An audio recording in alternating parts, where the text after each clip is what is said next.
few years ago I got a call from a friend of mine. She's an environmental activist. She was crying, and she said, "This work's just killing me. It's breaking my heart." I said, "Yeah, I know, it'll do that." Then she said, "The dominant culture hates everything, doesn't it?" I said, "Yeah, it does, even itself." She said, "It has a death urge, doesn't it?" I said, "Yeah, it does." She said, "Unless it's stopped, it's going to kill everything on the planet, isn't it?" I said, "Yeah, it is, unless it's stopped." Then she said, "We're not going to make it some great new glorious tomorrow, are we?"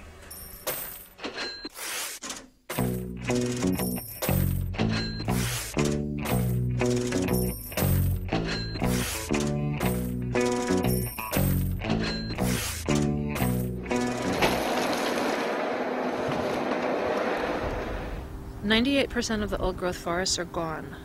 99% of the prairies are gone. 80% of the rivers on this planet do not support life anymore. We are out of species, we're out of soil, and we are out of time. And what we are being told by most of the environmental movement is that the way to stop all of this is through personal consumer choices. By simply purchasing our product, the consumer can make a small, easy step to a greener earth. So by taking that one roll and buying that one roll, you can help save millions of trees. I think we can really look at the history of the environmental movement to tell us a lot about why it hasn't been working. There was a lot of pretty radical and militant environmentalism happening, especially in the 70s and 80s. In a lot of ways that was kind of a heyday for environmentalism. You know, Greenpeace was founded. It started to become very mainstream in some quarters to be an environmentalist. And then there was also a shift around that time when corporations realized that they could sell a lot of things by calling them green. Greenwashing is an attempt by corporations to put labels on their activity that are popular and that appeal to people's sensibility about and concern for the environment and for ecology. For the vast majority of people within society today, that there's a total sense of denial and disconnect between what they think is good and right and then their actions as a society or as a civilization, especially as it relates to the natural world. I have a real problem with a lot of the, quote, solutions, end quote, that are put forward by people because they confuse what is real with what is not real. What they do is they take the industrial economy as a given. How can we save the industrial economy? And oh, it would be nice if we still have a planet.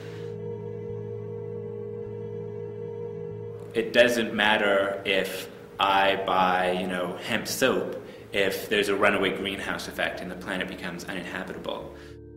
The modern mainstream environmental movement of the big environmental organizations, Greenpeace and Sierra Club and the others, is rooted in that very same cultural lie that nature is resources. Nature is things to be used and managed. Nature is as the philosopher Martin Heidegger put it, just a vast gasoline station that we can just endlessly extract from. They may say we need to manage it more wisely, but as long as they maintain the mindset that we are the lords of creation and creation exists for us as resources to be transformed into commodities for us to buy and sell, as long as they maintain that perspective on what it means to be an environmentalist, then they're working within the same framework of an ultimately self-destructive path that the culture is on.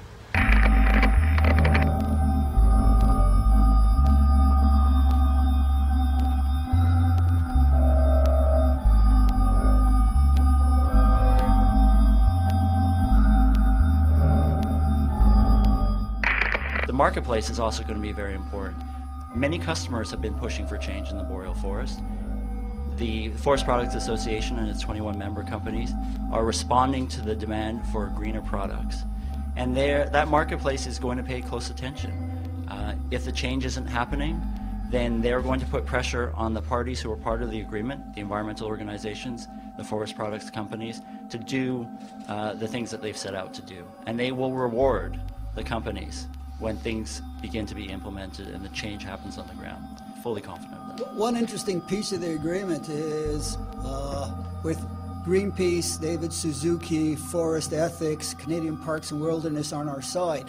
When someone else comes and tries to bully us, The agreement actually requires that they come and work with us in repelling the attack, and we'll be able to say, fight me, fight my gang.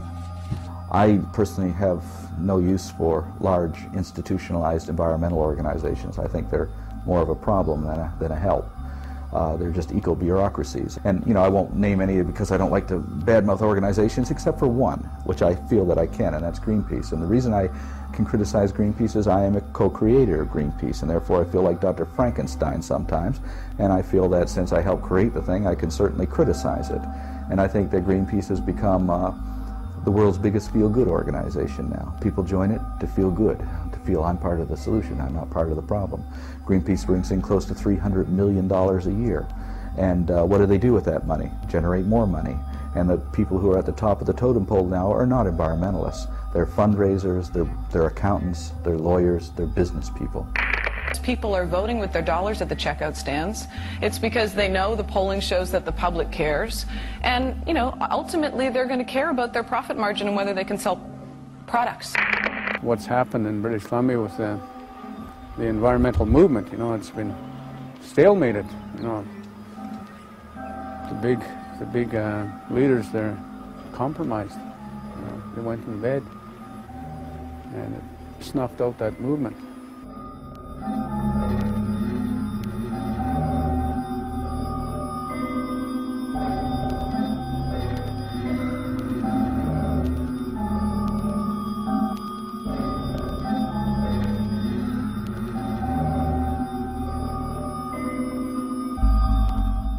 So what happened was there was direct action, there were blockades, there was an international market campaign that put a lot of pressure on the companies that were logging in the Great Barrier Rainforest. But the end result was that all fed into a closed-door negotiation with Sephora Berman leading the negotiation, or as chief negotiator on the conservationist side, where a lot of the groups that actually did the work, the direct actions, and did the market campaigns were shut out of the process.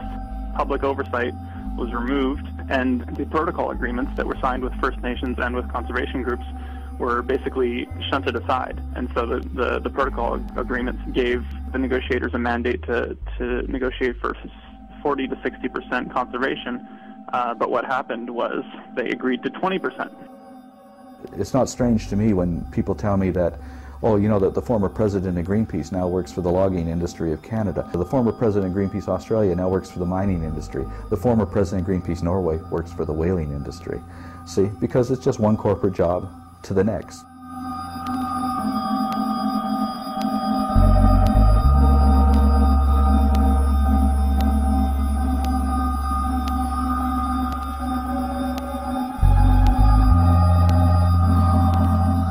The only measure by which we'll be judged by those who come after is the health of the land and the health of the water, the health of the earth. They're not going to give a shit as to whether we recycle. They're not going to give a shit as to whether we wrote our legislators. They're not going to give a shit as to how hard we tried. What they're going to care about is whether they can breathe the air and drink the water, whether the land will support them. And they're not going to care how hard we try. They're not going to care about any of that. What they're going to care about is, do we live on a living planet?